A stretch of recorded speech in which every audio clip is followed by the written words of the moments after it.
ಮೊನ್ನೆ ಆದಿಲ್ ಎಂಬ ವ್ಯಕ್ತಿ ಪೊಲೀಸ್ ಲಾಕಪ್ ಡೆತ್ ಆಗಿದ್ದಾನೆ ಅಂತಕ್ಕಂಥ ಆರೋಪದಲ್ಲಿ ಚನ್ನಗಿರಿ ಪೊಲೀಸ್ ಸ್ಟೇಷನ್ ಮೇಲೆ ಗುಂಪೊಂದು ದೊಡ್ಡ ಮಟ್ಟದ ದಾಂಧಲೆಯನ್ನು ನಡೆಸಿತ್ತು, ಕಲ್ಲು ತೂರಾಟವನ್ನು ನಡೆಸಿತ್ತು. ಅವತ್ತಿನ ದಿನ ಆ ಪ್ರಕರಣದಲ್ಲಿ 1000ಕ್ಕೂ ಹೆಚ್ಚು ಜನ ಅಲ್ಲಿ ಸೇರಿದ್ರು ಅಂತಕ್ಕಂಥ ಮಾಹಿತಿ. ಆದರೆ ಆ ದಾಂಧಲೆಯನ್ನು ತಪ್ಪಿಸೋದಕ್ಕೆ ಪ್ರಾಮಾಣಿಕ ಪ್ರಯತ್ನವನ್ನ ಡಿವೈಎಸ್ಪಿ ಮಾಡಿದ್ರು.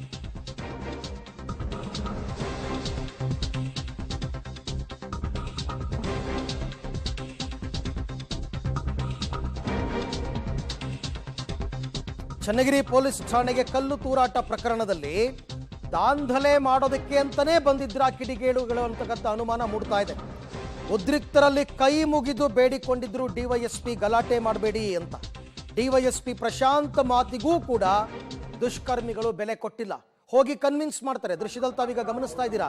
ಅವ್ರು ಏನ್ ಮಾತಾಡ್ತಾ ಇದ್ದಾರೆ ಕೇಳಿಸ್ಕೊಳ್ಳಿ ಒಂದ್ಸರಿ. ठीक है, हम तो सब बराबर मर्डर केस भी करता हूँ, पोस्टमार्टम आपके डॉक्टर के पास कराता हूँ, वो बॉडी के ऊपर एक भी खत्म नहीं बोल रहा हूँ. तो क्या हुआ है वो डॉक्टर सर्टिफाई करेगा, मैं नहीं कर सकता. इसके अलावा मैं क्या बताऊँ? अगर कोई नहीं मारा है, अगर कोई नहीं मारा है तो मैं किसकी नाम बताऊँ? मैं बोलता हूँ मैं ही मारा हूँ बोलता हूँ. अगर कोई मारा नहीं बोले तो मैं किसकी नाम बता नहीं सकता. मैं इधर खड़ता हूँ, मैं ही मारा हूँ बोलता हूँ. आप लोग मेरे को मारने का तो मारो. तो मैं मारा हूँ बोलता हूँ ना, मैं मान रहा हूँ ना. अगर सच सुनने की बात नहीं है, सच सुनने का नहीं है तो मैं मारा हूँ बता दो.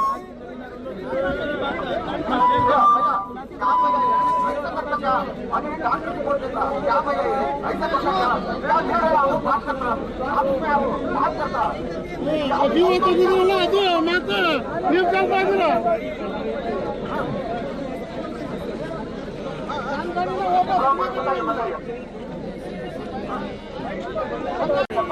ठीक है, हम तो सब बराबर मर्डर केस भी करता हूँ, पोस्टमार्टम आपके डॉक्टर के पास कराता हूँ, वो बॉडी के ऊपर एक भी खत्म. ನೋಡಿ, ದೃಶ್ಯದಲ್ಲಿ ಅವರು ಕೈ ಮುಗಿದು ಕೇಳ್ಕೊತಾರೆ ಡಿವೈಎಸ್ಪಿ.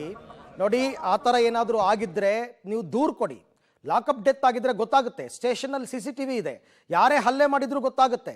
ನಿಮ್ಗೆ ಇನ್ನೂ ಮನಸ್ಸಿಗೆ ಸಮಾಧಾನ ಆಗಲಿಲ್ಲ ಅಂದರೆ ನನ್ನ ಮೇಲೆ ಹಲ್ಲೆ ಮಾಡಿ ಅಂತ ಕೇಳ್ಕೊತಾರೆ ಅವರು. ಹೊಡೆಯೋದಾದ್ರೆ ಮಾರತ್ತೋ ಮಾರೋ ಅಂತ ಹೇಳ್ತಾರೆ ಅವರು. ಆದರೂ ಕೇಳಲಿಲ್ಲ. ನೀವು ದೂರು ಕೊಡಿ, ಆದಿಲ್ ಸಾವಿನ ತನಿಖೆ ಮಾಡಿಸ್ತೀನಿ ಅಂತ ಪ್ರಯತ್ನವನ್ನು ಪಟ್ಟಿದ್ದಾರೆ ಡಿವೈಎಸ್ಪಿ.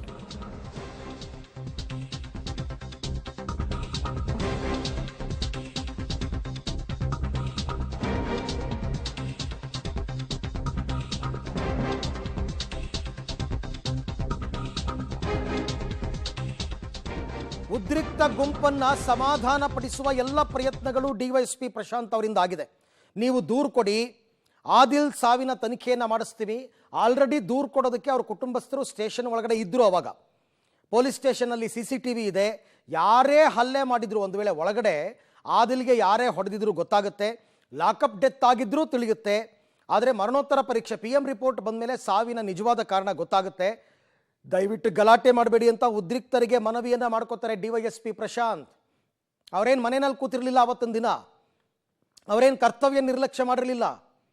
ಅವರು ಅವತ್ತಿನ ದಿನ ಗಲಾಟೆಗೂ ಮುನ್ನ ಆ ಉದ್ರಿಕ್ತರನ್ನ ಸಮಾಧಾನ ಪಡಿಸುವಂತಹ ಕೆಲಸವನ್ನ ಮಾಡಿದ್ದಾರೆ. ठीक है, हम तो सब बराबर मर्डर केस भी करता हूँ, पोस्टमार्टम आपके डॉक्टर के पास कराता हूँ, वो बॉडी के ऊपर एक भी खत्म नहीं बोल रहा हूँ. तो क्या हुआ है वो डॉक्टर सर्टिफाई करेगा, मैं नहीं कर सकता. इसके अलावा मैं क्या बताऊँ? अगर कोई नहीं मारा है, अगर कोई नहीं मारा है तो मैं किसकी नाम बताऊँ? मैं बोलता हूँ मैं ही मारा हूँ बोलता हूँ. अगर कोई मारा नहीं बोले तो मैं किसकी नाम बता नहीं सकता. मैं इधर खड़ता हूँ, मैं ही मारा हूँ बोलता हूँ. आप लोग मेरे को मारने का तो मारो. तो मैं मारा हूँ बोलता हूँ ना, मैं मान रहा हूँ ना. अगर सच सुनने की बात नहीं है, सच सुनने का नहीं है तो मैं मारा हूँ बता दो.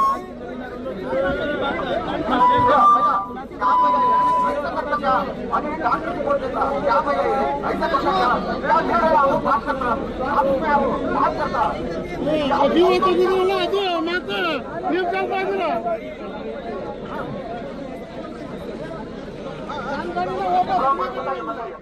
ಇಷ್ಟೆಲ್ಲ ಪ್ರಯತ್ನಗಳು ಡಿವೈಎಸ್ಪಿ ಪ್ರಶಾಂತ್ ಅವರಿಂದ ಆಗಿದೆ. ಅವ್ರು ಏನು ಕನ್ವಿನ್ಸ್ ಮಾಡಿದ್ರು ಅಂತಕ್ಕಂಥದ್ದನ್ನ ತಾವು ಕೇಳಿಸ್ಕೊತೀರ. ಅವರು ಉರ್ದುನಲ್ಲೇ ಮಾತಾಡಿರೋದವರು. ಆ ಜನಗಳ ಜೊತೆ ಉರ್ದುನಲ್ಲೇ ಮಾತನಾಡಿ ಅವ್ರನ್ನ ಕನ್ವಿನ್ಸ್ ಮಾಡುವ ಪ್ರಯತ್ನವನ್ನು ಮಾಡಿದ್ದಾರೆ. ಆದರೆ ಇವರು ಯಾವ ಕನ್ವಿನ್ಸ್ಗೂ ಒಪ್ಪಿಲ್ಲ. ಅಂದ್ರೆ ಅರ್ಥ ಇವರು ಗಲಭೆ ಎಬ್ಬಿಸೋದಕ್ಕೆ ಅಂತಾನೆ ಬಂದಿದ್ದಾರೆ, ರೆಡಿಯಾಗೇ ಬಂದಿದ್ದಾರೆ ಇವರು.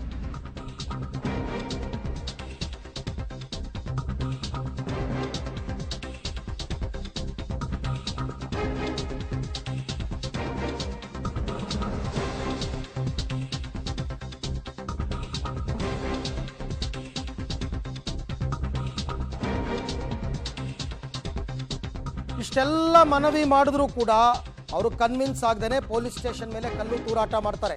11 ಪೊಲೀಸರಿಗೆ ಗಾಯ ಮಾಡಿದ್ರು, ಉದ್ರಿಕ್ತರ ಮೇಲೆ ಇಲ್ಲಿ ತನಕ ಕ್ರಮ ಇಲ್ಲ. ಏನೋ ಒಂದು 20 ಜನರನ್ನ ಅರೆಸ್ಟ್ ಮಾಡಿದೀವಿ ಅಂತಾರೆ, ಗೊತ್ತಿಲ್ಲ. ಕೈ ಮುಗಿದು ಬೇಡಿದ ಡಿವೈಎಸ್ಪಿ ಪ್ರಶಾಂತ್ ಅವ್ರನ್ನ ಸರ್ಕಾರ ಸಸ್ಪೆಂಡ್ ಮಾಡುತ್ತೆ. ನೋಡಿ ಹೆಂಗಿದೆ ನ್ಯಾಯ, ಹೆಂಗಿದೆ ನೋಡಿ. ಇಷ್ಟೆಲ್ಲ ಕನ್ವಿನ್ಸ್ ಮಾಡಿ ಪ್ರಾಮಾಣಿಕವಾದ ಪ್ರಯತ್ನ ಮಾಡಿದಂತಹ ವ್ಯಕ್ತಿಯನ್ನ ಸಸ್ಪೆಂಡ್ ಮಾಡ್ತಾರೆ. ಕಲ್ಲು ತೂರಿದವ್ರ ಮೇಲೆ ಕ್ರಮ ಇಲ್ಲ. ಘಟನೆ ತಡೆಯೋದಕ್ಕೆ ಪರಿಪರಿಯಾಗಿ ಬೇಡಿಕೊಂಡವ್ರನ್ನ ಅಮಾನತು ಮಾಡ್ತಾರೆ. ಹಾಗಾಗಿ ಸರ್ಕಾರದ ನಡೆ ವಿರುದ್ಧ ಸಾರ್ವಜನಿಕ ವಲಯದಲ್ಲಿ ಭಾರಿ ಆಕ್ರೋಶ ವ್ಯಕ್ತವಾಗ್ತಾ ಇದೆ. ಸೋಷಿಯಲ್ ಮೀಡಿಯಾದಲ್ಲಂತೂ ವಿಪರೀತವಾಗ್ತಾ ಇದೆ ಇದು. ಅಂದರೆ ಡಿ ಕೆ ಶಿವಕುಮಾರ್ ತಮ್ಮ ಬ್ರದರ್ಸನ್ನು ಕಾಪಾಡ್ಕೋತಾ ಇದ್ದಾರೆ.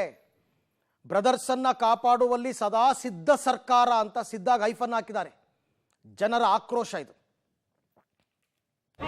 असं नको बरोबर मर्डर केसेस करता बोलो पोस्टमार्टम आपके डॉक्टर के पास कराना बोलो वो गाड़ी के ऊपर एक भी खत्म नहीं बोल रहा हूँ वो क्या हुआ है वो डॉक्टर की सर्टिफिकेट करेगा मैं नहीं कर सकता इसके अलावा मैं क्या बताऊँ अगर कोई नहीं मारा है तो मैं किसकी नाम बताऊँ मैं बोलता हूँ मैं मारा हूँ बोलता हूँ अगर कोई मारा नहीं बोले तो मैं किसकी नाम बता नहीं सकता मैं इधर खड़ता हूँ मैं मारा हूँ बोलता हूँ आप लोग मेरे को मारने का तो मारो तो मैं मारा हूँ बोलता हूँ ना मैं मान रहा हूँ ना अगर सच सुनने की बात नहीं है सच सुनने का नहीं है तो मैं मारा हूँ बता दो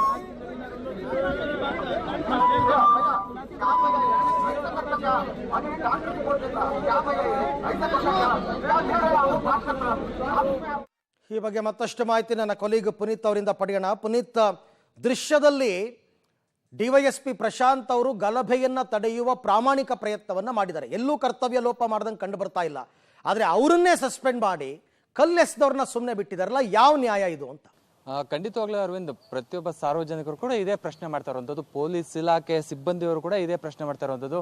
ಪ್ರಾಮಾಣಿಕವಾಗಿ ನಾವು ಗಲಭೆನ ತಡೆಯೋದಕ್ಕೋಸ್ಕರ ಸಾಕಷ್ಟು ಒಂದು ಪ್ರಯತ್ನ ಮಾಡಿದ್ವಿ. ಆದರೆ ಪೊಲೀಸ್ ಅವರ ತಲೆದಂಡ ಆಯಿತು. ಆದರೆ ಕಲ್ಲು ತೂರಾಟ ಮಾಡಿದಂತಹ ಕಿಡಿಗೇಡಿಗಳ ಇದುವರೆಗೂ ಕೂಡ ಯಾವುದೇ ರೀತಿಯಂತಹ ಕ್ರಮ ಆಗಿಲ್ಲ. ಕೇವಲ ವಶಕ್ಕೆ ಪಡೆದಿದ್ದಾರೆ. ಕೆಲವೊಬ್ಬ ಮುಖಂಡರು, ಪ್ರಭಾವಿ ಮುಖಂಡರು, ಇವರು ನಮ್ಮ ಹುಡುಗ ಅನ್ನುವಂಥದ್ದು ಬಿಡಿಸ್ಕೊಂಡು ಹೋಗುವಂತಹ ಪ್ರಸಂಗ ಕೂಡ ನಾವು ಕಂಡು ಬರ್ತಾ ಇದೆ ಅನ್ನುವಂತಹ ಮಾಹಿತಿ ಕೂಡ ಈಗಾಗಲೇ ಪಬ್ಲಿಕ್ ಟಿವಿ ಜೊತೆ ಹಂಚ್ಕೊಂಡಿದ್ದಾರೆ. ಪ್ರಮುಖವಾಗಿ ಏನು ಶುಕ್ರವಾರ ನೈಟ್ ನಡೆದಂತಹ ಈ ಕಲ್ಲು ತೂರಾಟ ಪ್ರಕರಣ ಏನಿದೆ, ಸಾಕಷ್ಟು ಒಂದು ಪೊಲೀಸರು ನಿಸ್ಸಹಾಯಕ ಸ್ಥಿತಿಯಲ್ಲಿದ್ದರು. ಯಾಕಂತ ಹೇಳಿದ್ರೆ 2,000 ಜನ ಮಾಬ್ ಇತ್ತು. ಆದರೆ ಕೇವಲ 15ರಿಂದ 20 ಜನ ಪೊಲೀಸ್ ಸಿಬ್ಬಂದಿಯವರು ಮಾತ್ರ ಇದ್ರು. ಇದರಿಂದಾಗಿ ಅವ್ರನ್ನ ಕಂಟ್ರೋಲ್ ಮಾಡೋದಕ್ಕೂ ಕೂಡ ಸಾಕಷ್ಟು ಒಂದು ತೊಂದರೆ ಆಯಿತು. ಡಿವೈಎಸ್ಪಿ ಪ್ರಶಾಂತ್ ಆಗಿರ್ಬೋದು ಮತ್ತೆ CPI ನಿರಂಜನ್ ಆಗಿರ್ಬೋದು, ಇಬ್ರು ಕೂಡ ಒಂದು ಮನವಿಯನ್ನು ಕೂಡ ಮಾಡಿದ್ರು. ಯಾವುದೇ ರೀತಿಯಂತಹ ಒಂದು ನಿಮ್ಗೆ ಅನುಮಾನ ಇದ್ರೆ ಅದು ಕಾನೂನು ಮೂಲಕನೇ ನಾವು ಪರಿಹರಿಸೋಣ. ಪೊಲೀಸ್ ಸ್ಟೇಷನ್ ಅಲ್ಲಿ CC ಕ್ಯಾಮ್ರಾ ಇದೆ. CC ಕ್ಯಾಮ್ರಾದಲ್ಲಿ ನಾವು ಅವನ್ನ ಕರ್ಕೊಂಡ್ ಬಂದಿರೋ ಟೈಮಿಂಗ್ಸ್ ಕೂಡ ಇರುತ್ತೆ. ಅವನು ಕೇವಲ 6ರಿಂದ 7 ನಿಮಿಷ ಮಾತ್ರ ಸ್ಟೇಷನ್ ಇದೆ. ಸ್ಟೇಷನ್ ಕೂರಿಸಿದ ಸಂದರ್ಭದಲ್ಲಿ ಕುಸಿದು ಸಾವನ್ನಪ್ಪಿದ್ದಾನೆ. ನಿಮ್ಗೆ ಇಷ್ಟು ಅನುಮಾನ ಏನಾದ್ರು ಇತ್ತು ಅಂದ್ರೆ ಅದು ಕಾನೂನು ಮೂಲಕನೇ ಪರಿಹರಿಸ್ಕೊಳ್ಳೋಣ. ಮತ್ತೆ ಮರಣೋತ್ತರ ಪರೀಕ್ಷೆ ಆಗುತ್ತೆ. ಮರಣೋತ್ತರ ಪರೀಕ್ಷೆಯಲ್ಲಿ ಕ್ಲಿಯರ್ ಪಿಕ್ಚರ್ ಗೊತ್ತಾಗುತ್ತೆ. ನೀವು ಯಾವುದೇ ರೀತಿಯಾದ ಗಲಾಟೆ ಮಾಡಬೇಡಿ, ದಯವಿಟ್ಟು ಹೋಗಿ ಅನ್ನುವಂಥ ಪರಿಪರಿಯಾಗಿ ಕೇಳಿದ್ರು ಕೂಡ ಅಲ್ಲಿ ಒಂದು ಇಂಟೆನ್ಷನ್ ಏನಿತ್ತು ಅಂದ್ರೆ ಪೊಲೀಸ್ ಠಾಣೆಯನ್ನು ನುಗ್ಗಬೇಕು, ಧ್ವಂಸ ಮಾಡಬೇಕು ಅನ್ನುವಂಥ ಇಂಟೆನ್ಷನ್ ಇಟ್ಕೊಂಡು ಬಂದಂತಹ ಕೆಲ ಗುಂಪುಗಳು ಈ ರೀತಿಯಾದಂಥ ಒಂದು ಕೃತ್ಯ ನಡೆಸಿರುವಂಥದ್ದು. ಇದುವರೆಗೂ ಕೂಡ ಕಿಡಿಗೇಡಿನ ಕೇವಲ ವಶಕ್ಕೆ ಪಡೆದಿದ್ದಾರೆ.